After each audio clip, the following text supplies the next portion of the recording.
On peut la mettre en bocal, mais on peut aussi la mettre en gourde.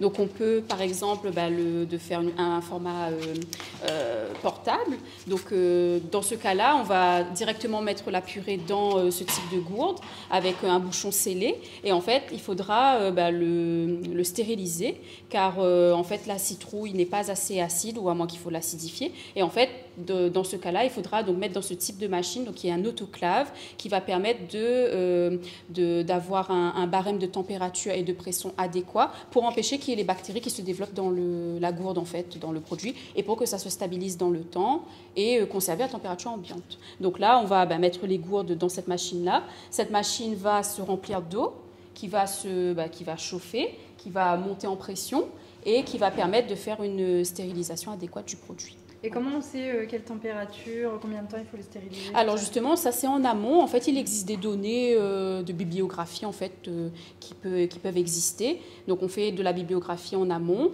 Après, on calcule en fait le barème qui serait le plus adéquat de manière théorique. Et après, on fait des premiers tests. On peut faire des tests tests de barème, de température et de pression. Et de temps aussi, en fait c'est un barème temps-température. Et dans ce cas-là, après on pourra voir si au bout de 7 jours, par exemple, si la poche ne gonfle pas, ça veut dire que le traitement a fonctionné.